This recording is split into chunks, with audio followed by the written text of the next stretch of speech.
Hello and welcome to Access Sportsnet. Lakers brought to you by Arrowhead at Mountain Spring Water. Chris McGee, Big Game James Worthy, Robert Horry, Mike Bresnahan, Mike Trudell is out in Orlando. The Lakers dropped their third in a row. Tough way to start this road trip. Orlando, a great defensive team, unleashes offense tonight, making 15 threes. Paolo and Franz Wagner combined for 62 points. Their bench scored 30 points. The Lakers gave up a 7-0 run to end that first half. They were up 9. And then that third quarter was all Orlando. Big game, 34-18. And the Lakers just not able to make that up in the fourth. Tough night. It just goes to show you how critical those last 3 or 4 minutes, 2 minutes of the second quarter is. When you have a 9-point lead and there's 3 minutes to go, you can't put it on cruise control. You got to try to get that to 12 or 14 even. That's when you got to step on them. But the Lakers refused to do that. And what happened is those 3 minutes gave Orlando a little bit momentum. You know, when you're going into the locker room, if you cut the lead down to whatever it was at half, what was it, 3 or 2? Two. When you do that, the coach is telling you, you know, they disrespect you, whatever. And then you come out and stink bomb the third. 18 points, Rob, you were telling me? Mm-hmm. That's unacceptable when you're on the road, the first road trip. And it just seemed like it wasn't enough intensity on the defensive end. Wagner, Paolo, they're good. I mean, they're big, they're strong, and they presented some problems in matchups. But I just didn't think the Lakers reacted with a sense of urgency, you know, having lost, 3 in a row and then being the first game on the road where you had a chance to put a cushion on that 9-point lead. You gave them the momentum and they came and took the game from them. I just thought it was just too much Paolo and Franz. 32 and 30. You know, you think about that Black at 17. Yeah, off the bench he had 17. I never even heard of Mr. Black before tonight. And so you look at when you have the two superstars able to score 30, because you think about when our two superstars score 30 or more points, we usually get a win. And that lets you know right now they was in attack mode. You think about Paolo, he shot 12 free throws a night.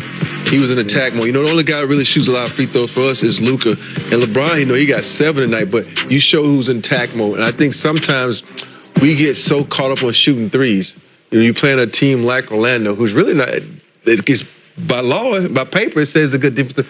But name one player on that team outside of KCP that would scare you defensively. Nobody. Sometimes you have to take advantage of that. I think tonight we just settled for too many outside shots. Yeah, a little worried about the Laker defense right now. Giving up 146 to Chicago 2 nights ago. Not exactly a high-powered offense. And giving up 118 to Orlando tonight. This team was dead last in points per game, or just under 105. So the Laker defense really struggling. Jackson Hayes, 5 fouls. See if he's okay. It's not a lot of rim protection tonight, James. Vanderbilt got foul trouble too, did he not? Vanderbilt had 3 fouls in about 15 seconds in the first quarter. So he was definitely decaffeinated as far as what he could do defensively. And big picture, Lakers now only 2.5 games above Minnesota for 7th. What have we been saying for months? Whatever you do not end up in that play-in tournament. Lakers, back-to-back tough losses to teams below 500 in the East. Definitely got to put together some wins with 3 games left in this road trip. Yeah, let's talk a little Paolo. Paolo had 30. Franz Wagner had 32. These two guys were awesome. Rob, 9 of 17 for Paolo, but also the 7 rebounds, getting to the free throw line. He is big. He's physical. Franz Wagner, also great player. And those two just at the top of their game tonight. Well, when you talk about athletic guys, young athletic guys, these two guys are at the top of that list. You talk about Franz, what he did to us the last time in our building in the game winner. This guy has, when you think of sometimes player, you think about, his brother. But no, this dude is 10 times better than his brother. He can put on the floor, he can get to the hole, he can shoot threes, he can put you on skates and score on top of you. And he has an attitude like nobody can stop. So I like this guy because when you talk about cocky and you put it on the court and you show it and you back it up, this guy's one of those guys. And this young team, I think if they didn't have all those injuries, think about last year what they was able to do in the playoffs. This is a good team, and sometimes you forget. And you look at a record sometimes, the record doesn't dictate what kind of team this is. This is a really good team, and I think they showed it tonight. Orlando was charged up, by the way, so Dwight Howard, who won a ring with the Lakers, obviously, was getting inducted into the Orlando Hall of Fame, and this was after the game. Dwight was feeling it. Dwight Howard, two-time Laker, three-time Laker, right? Forget how many times he was here. Very good player for the Magic. And, yeah, I guess they can celebrate. You know, they scored 118 tonight when points have been hard to come by. And, Rob, to your point, this team is really not the 8th best team in the East. That's where they are in the standings coming into tonight's game. Banchero got hurt in the 5th game of the season. He missed 2.5 months. I just can't stop watching Dwight. I mean, that's fire. Whatever. I can't. I mean, Banchero got hurt, or else his team would be much higher in the standings, probably fighting for that 4 seed, maybe even 3. Let's focus on the Lakers, guys. Losers of 3 in a row. They've lost 7 of 10. You got Indiana and the Bulls on a back-to-back coming up. Yeah. Those are tough games. And then obviously at Memphis, and you come home, you face the Rockets. So a crucial stretch here. Big game. Brez had mentioned the defense trying to figure out roles again once guys get healthy and have come back. That's always takes a little bit to navigate through. But, you know, they've been a little streaky. No question about it. And this is a crucial time. So you can start to look at the standings and see a little bit of slip, obviously. Yeah, a little bit too streaky for my comfort, because a team that, you know, built their reputation of late, particularly after the trade of AD and Max, on small ball defense. You know, Hayes, Rui, guys getting the job done, collectively steals, quickness. And that seemed to have kind of taken a little nap, you know, in these last few games that they've lost. They got to figure out how to way to let that be their number one priority. I mean, offensively, they're not going to have a problem scoring. But when you can only score 18 points and the other team is just doing whatever they want, that's something to be concerned about, especially when you're on the road. The only thing you have on the road is your defense intensity. And if you don't have that and you can't make stops, you got a problem. Yeah, I look at the defense and you think about, you look down the line, you're like, okay, how many block shots did the Lakers have tonight? 1. How many steals did the Lakers have tonight? 7. You know, that's a sign of how hard you are playing defense. If you think about what Dodo and Vando can do, get in the pass lane, what LeBron can do in the pass lane, that it seemed like that intensity wasn't there. I don't know if because, you know, Vando is that guy who comes out the bench and livens him up defense. He got in foul trouble. He kind of didn't have that same intensity. But to me, the defense tonight was kind of like, okay, we're going to do this. In that zone, I don't know if they need to just scrap that, because they shot them out of that zone. They stayed in it. And for me, if something's not working, especially like a zone, you got to move back to what you're used to, and that's man-to-man defense. And that was one of the things that I was looking at. I'm like, are they still in the zone? Are they getting waxed like this and they still in the zone? So it didn't make sense to me. The Laker bench, 14 points. Outscored by Anthony Black, 17-14. So the bench, you know, Dalton Connect didn't play a lot, didn't score a lot. He's been pretty good lately. He only got 5 minutes. So you got all these guys coming back, so you got to hope the bench kind of picks up where they should be, because, you know, 14 points, it's not a good total for any game at any time. JJ, did you see any differences between kind of the defense that you played first half and you get to the 9-point lead before they make that run, and then the second half and just the shots Orlando was able to get? Yeah, we had a really good intention to start the game. You know, we tried to clean some things up in film today. We still got to clean some things up with some of our execution of coverages. With LeBron and Rui coming back, ramping up, how much kind of grace are you allowing for the team to find a rhythm and all that, versus, you know, what you're seeing defensively just not quite look the same? Yeah, we're going through it a little bit, and we got to get back into the flow and the rhythm, and those guys. You know, I think it's not just them getting back into their flow, but it's the group and how the group functions. Yeah. JJ, I know you just mentioned the group, but on an individual level, when we talk about players getting into rhythm and shaking off the rust, I think mostly we talk about them on offense. LeBron had been such like an anchor for you guys defensively. Yeah. Is there rust on that side of the ball too? You know, like, is it the same activity level, the same talk as he's tried to kind of get back? You know, nobody was good against Chicago. He was much better tonight.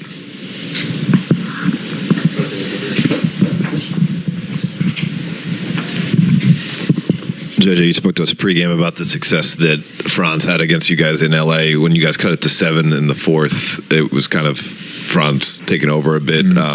Was that, obviously his talent, or was there anything defensively that you would have liked to see there? Not letting him get to his right hand would be one. And I think overall, as the game wore on, we have a phrase, redding up or red up when we switch, and we were very much passive when we switched onto the ball.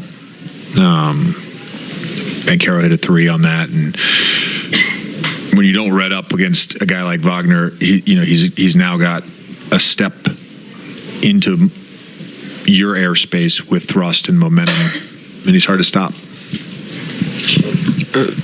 We've talked about you've talked about Grace, and you even talked about the bad defensive habits pregame that developed. Does it feel like there's enough time to make this, I guess, quick fixes, or does it feel like you can make quick references to when you guys were doing some of these things early in the season to, I guess, turn it around quicker? Yeah, I mean, again, I think it'd be nice. We're going to hopefully get some court time in Indiana on Wednesday. I think there is time, but we've got to be very strategic about how we use that time outside of games. Coach, we saw a different attitude defensively against Denver. What does it take for you to see your team going to that level of intensity? It wasn't just against Denver. We had it for about 25 games. We can get back there. There's, I think a couple guys maybe from the schedule and being in and out of the lineup, and a couple guys being injured, like I don't know. We look tired, and I don't know what contributes to that. That happens periodically throughout a season where the group gets tired. That's what it feels like right now. Again, we weren't able to sustain our level of intensity that we started the game with, and our guys, I thought, started out really well. What are the things that you think you guys need to do or execute defensively the way that you were, a couple weeks ago to get back to that level? Just, paying attention to the details, competing every single possession, and just, guarding your yard. We have to do it as a collective group, every single possession, we got to have 5 guys on a string. Chicago and Orlando have both played well, played hard, so they've been good tests in that sense. Were there similarities between the two games, you felt like, on that end of the floor, and are there any kind of specifics you can refer to? They both shot the ball well from 3. We gave up too many points through 3 quarters. Fourth quarter was a little better, but still not to the standard that we want. So we got to get back to guarding, like I said, with 5 guys and everybody being, connected on a string. And if anybody gets beat, low man's got to be there. The X has got to be ready. So, How hard has been the chemistry of the team? Guys coming out, coming in to develop that chemistry so far? That happens throughout the course of a year multiple times. So, I don't think that that's the problem. We're happy to get everybody back healthy and like I said, have everybody on the court. We just got to be better than we have been the last 2 nights. I think JJ showed us pregame that Nate said in coaches meeting, it's like a good defense, a good team defense is a talking team defense. As you guys have tried to kind of recapture the things you were doing well on that side of the ball, how do you feel the level of talk has been? Is that has been good enough? In spurts, I think it has been, but that's not good enough. If you get what I'm saying, you can't be, when you're getting stops, you can't just be talking. Like, if they score a couple possessions, it's okay. Like, they're going to score. You got to continue to do that even when you go a couple possessions without getting a stop. You got to be consistent on that end. I thought we started off the game tonight with, a lot of communication. And then when they go on a little bit of a run, I think we kind of get quiet a little bit. We can't do that. You got to continue to, figure things out through the flow of the game and not just, talk when things are going good. One of the things that was, I think, a defining characteristic of you guys during that 30-game or so stretch where you're one of the best defenses in the league is that, like, if something did go wrong, like, you guys had a really quick sort of next play mentality. Like, if you were going to let a guy see a shot or something like that and he made it, it was like, oh, well, like, let's keep it rolling. Yeah, you can't.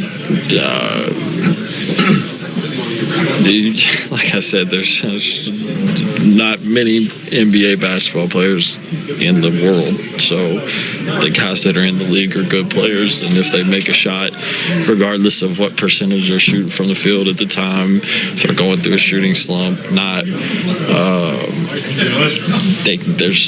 would say 98% of the league can make a three in a game. So you can't just, the world's, burning just because, something that you don't think is going to happens. You got to continue to, stay, the course, pay attention to the details, and continue to compete. We got to get our compete level back to what it was. Last two. How do you think the execution was against Franz Wagner overall? The JJ mentioned to us that he obviously pointed out how well he played against you guys the first time around, and it seemed like he would kind of close the door on you guys after you cut it to 7 in the fourth. Yeah, he's a really good player, and he made a couple tough shots. But, I'm sure if we go back and watch the film, there's things we could have done to, kind of, cool that down a little bit.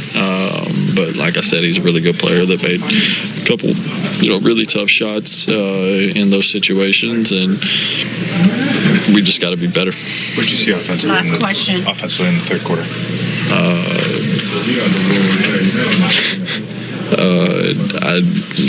I'll have to watch the film on that. I think would we score 18 points? That's not good enough in today's NBA. We got to figure out how to be better. Especially against a switching group. We got to continue to play with the pass and make defenses play what you call in the blender. Get downhill, get a guy to help, swing, attack the closeout. And we didn't do that, in that third quarter. Appreciate you. All right, big game, Rob. Let's talk a little LeBron. We're not hearing from him tonight, but he is back now. Played 38 minutes. Was an efficient 9 of 18, also 6 rebounds and 7 assists. You watched now both games, James. Did you see a difference tonight, just in the way he attacked, or starting to get back in the flow? I think he's almost back. I didn't see the LeBron like that explosiveness, that intensity over a long period of time. And so, like, glimpses of it. So I think he's still trying to get back. But, there's no question he was out for a week or two. And, he's back. His stamina looks pretty good. He's strong. He doesn't seem to be laboring at all. So that's a good sign. But I think he's still getting used to, being back. He doesn't get any calls. Never gets any calls. Yeah. But it never gets any texts either. I'd have to get me a text a week if I won't get any calls like that. But, he's set out. He watched Luka play, kind of allowed that to happen. Now he's back trying to, not reinvent himself, but just get refamiliarized with what's been going on the last couple of weeks without him. And I think the players are trying to get to knowing him again. Yep. Because so many times, the players forget that LeBron brings a different game to the game. He does. You know what I mean? And so you never know what he's going to do because it's not one thing on the court he cannot do. And for me, I think that's one of the things, because Luka and Austin Reaves, they were having fun without LeBron. They were taking a lot of shots. They can get in their rhythm. Now that LeBron's back, the big dog, you got to share that well. And you can tell tonight, especially with AR, it was kind of like a little what do I do moments there. But I think it's going to take some time. I know Rui too, missing all those. Yeah, and right, Rui. So it's figure out his role again. Yeah, like I said in pregame, it's just going to take some time for these guys to get everything going. But you could see when they were 100 how good they can be. Yeah. But as James said, defense is the one thing you have to bring. You got to bring that. And you know, AR just talked about it. It's got to be consistent. Yep. And It's got to be every night. spurts is, you know, can't get down. Teams are going to score. Yep. And you just have to keep playing consistent defense. And Foul trouble didn't help much tonight with Vanderbilt getting out early and fouls. You know, you got to do it without fouling, but that's the thing that Orlando presents. They're coming at you. Wagner's coming at you. Powell's coming at you. You know, they're a decent team. So the Lakers just got really out-muscled tonight, but they got to figure out how to bring that defense. From the beginning, they had a 9-point lead. That, to me, lets me know you just kind of had a mental letdown, let them back in the game. And the kind of defense that you guys play really requires a lot of, you know, effort and communication and all that. Where do you feel like you need to get to as a group to get back to that level? We just got to put a 48-minute game together. That third quarter was tough.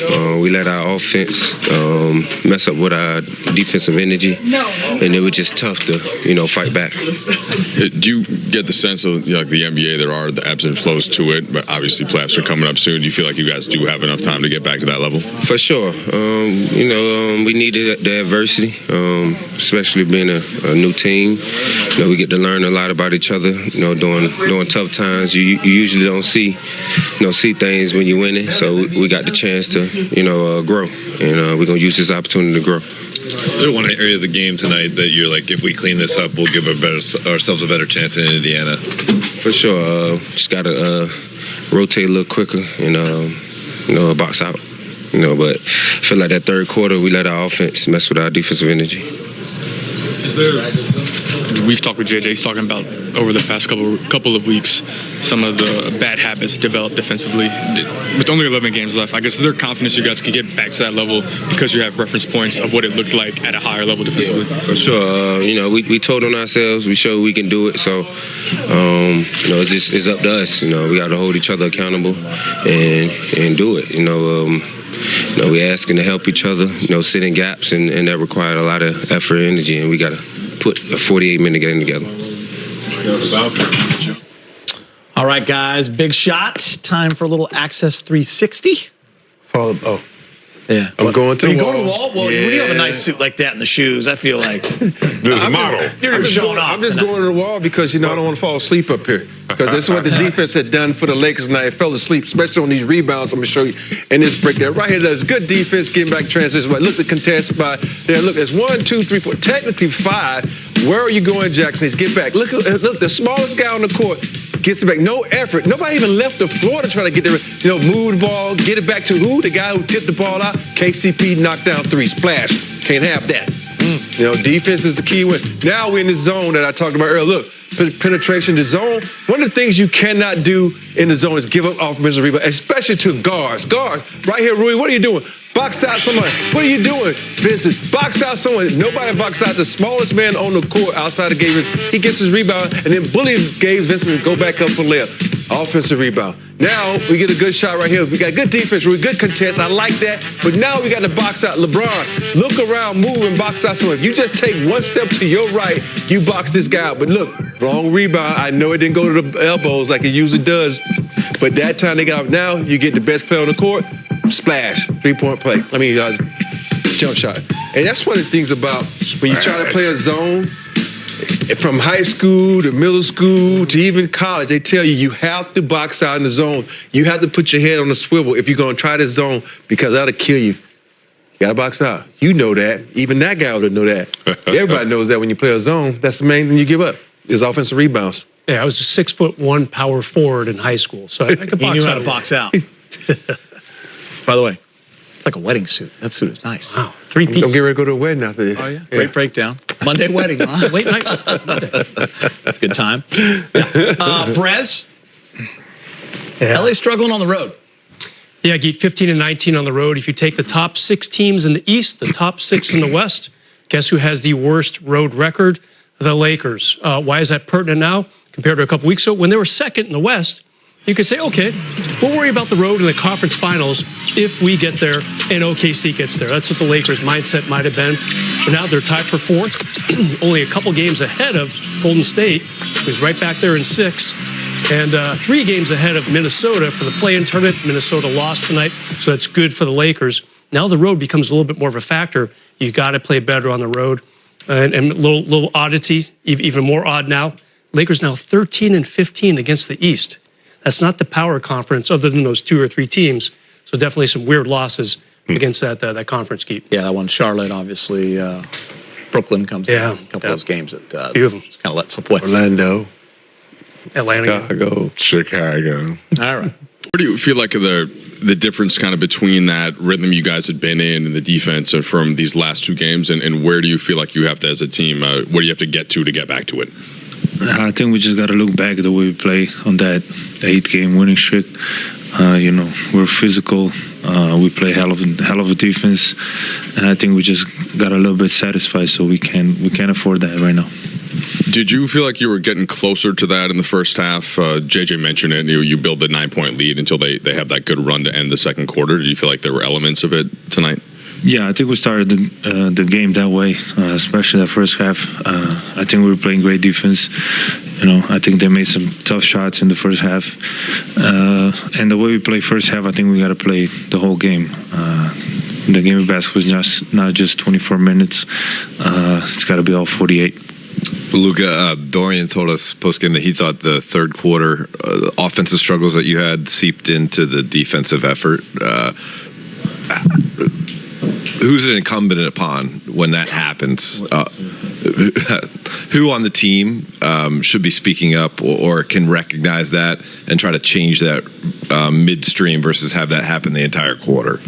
I honestly think it should be not just one person. It should be everybody. Everybody should be able to. Obviously, not always going to be everybody, but I think me and Braun, I think we should be the guys, to do that, and that's on me. Obviously, I got to do better. I got to talk more, and I think I talked in first half, then just kind of voice down, and I shouldn't do that.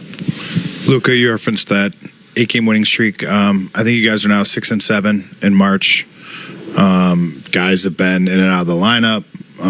Some have been hurt. Some have had, back-to-backs and schedule and all that stuff. Like, what's just the overall rhythm of this month been like for this team? And what's it been like trying to fight through it, I guess?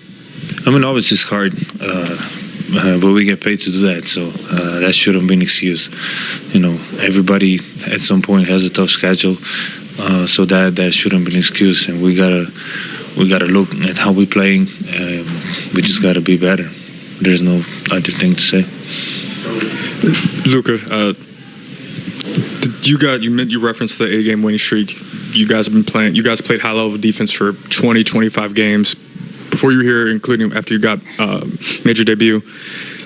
Does the fact that you guys played at that level, play with that physicality, play with that attention to detail, give you confidence that you guys, I guess, can fast track things in these last 11 games to get back to where you guys want to be? Yeah, we definitely need to get back. Like Jay just said, we told ourselves, we know we can do it, and we just got to look back and maybe watch some film from those games, how we play. We're physical, we're flying around, and, we told ourselves, and we know we can do it. Luka, hemos visto un equipo de los Lakers cuando están en alta defensivamente con la energía, como en Denver, que ustedes no estaban jugando, y un juego como hoy, la energía bien baja. ¿A qué se debe? Es que los jugadores como tú y como LeBron han estado fuera, entrando, saliendo, e interrumpen un poco la química del equipo, ¿o a qué se debe? No sé, la verdad, si los hubiera no hubiera pasado, pero sé que había gente que estaba jugando, gente que no, también es difícil, siempre hay alguien fuera, siempre hay alguien que no está, y entonces para construir esta química tenemos que estar todos, y ahora mismo estamos todos y no podemos permitir que pase eso.